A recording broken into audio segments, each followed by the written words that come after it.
Сред книгите сме на Петър Маринов, един от заслужилите изследователи на Родопите. Ако трябва да сме точни, това са 3236 книги. Подарени са през 2001 година на Държавен архив Пловдив. Сред тях има много ценни издания.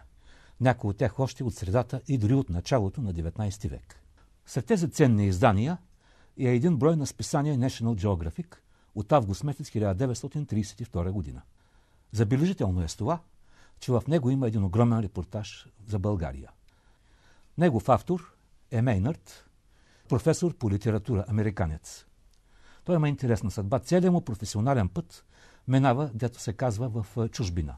Завършил университета в Чикаго, родена 1888, значи някъде към 1910 година е професор в Американския университет Бейрут. Няколко години по-късно е в Китай, пак учител, и от 1919 година е в екипа на National Geographic. Обиколил е целия свят. Дори участва в една арктическа експедиция. През 1931-32 година участва в едно рали на Ситроен, което прекосява цяла Азия. И веднага след това, през май месец 1932 година, той е в България. Щях да пропусна и още нещо. През 1922 година Мейнард участва в откриването на гробницата на Тутанкамон. Това е едно от големите археологически събития на 20 век. Списанието проследява изцяло пътя на Мейнард в България. Ето го броят на National Geographic, в който е поместен голям, по-точно огромен репортаж за България. В него са включени много фотографии. Обърнете внимание, някои от тях са цветни. Напомням ви, че говорим за 1932 година. Авторите на тези снимки са различни. Вилхелм Тобиен, известният български фотограф Георги Пасков, син на още по-известния фотограф Григор Пасков. Самият Мейнард също е снимал. Още един българин проявява своето майсторство. Иван Попов е неговото име. Но не само в образи е представена нашата страна. Мейнард говори за историята ни, бита, нравите. Трябва да кажем, че наистина много добре говори за България.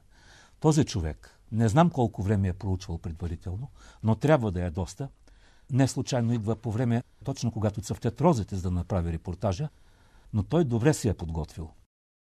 Казва, че долината на розите, където е царството на Роза Дамаскина, е световно известна, че над нея се растила финият аромат на милиони розови цветове, че България отделила повече от 12 000 акра на розовата култура и на розоварните по слънчевите южни склонове на Балкана, описва розовите полета, показва млади жени от село Баня пред малка планина от розов цвят.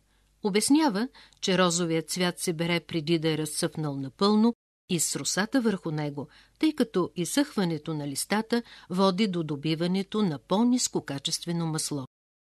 През май цветовете се берат и събират в чували, които стигат до розоварните в каруци или на гърба на конете. От 1 тон розов цвят се добива по-малко от половин литър чисто розово масло и уточнява, 3/4 от розовото масло, произвеждано по света, се извлича от българските рози. Разбрал е, че прохождащата българска промишленост е въвела защитни тарифи за своите стоки. Знае, че към розовото масло страната е добавила още производството на фин вълнен и памучен текстил, коприна, зърнени храни, яйца, месо, обработени кожи, хартия, цигари, дори автомобилни гуми. Показва крайпътна месарска сергия до Бачково. Текстът под снимката гласи: българите обичат агнешко и овнешко месо. Овцете в България, допълва той, са между 8 и 10 милиона глави.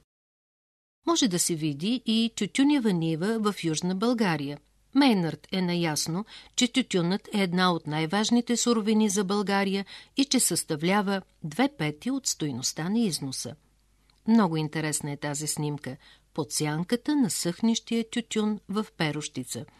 И допълва: от странни материали се изработват сенниците в България, от ръждясало желязо и разпорени чували до гроздовите асми, увиснали от плод, но най-необикновени са тези низи от тютюн, качени на високо в които съхне плътно нанизания тютюн. Още любопитни факти за нашата страна.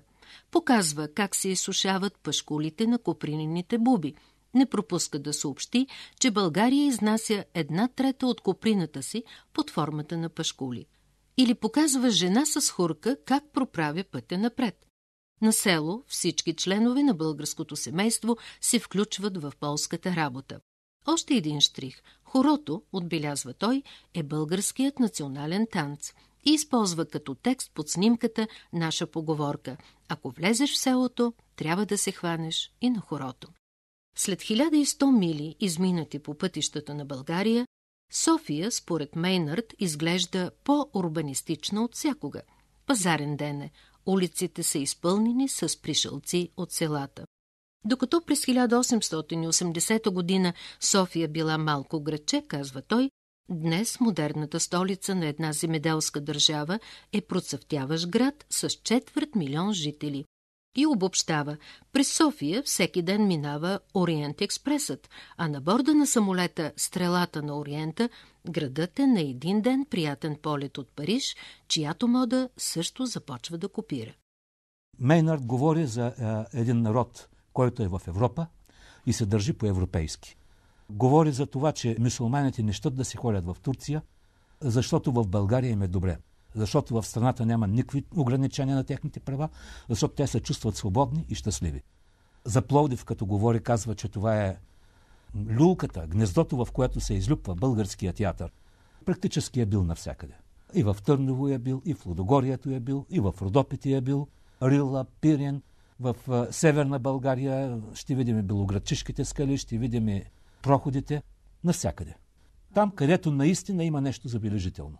Родопите, Рила и Пирин са местата за излети на българите, пояснява Мейнард.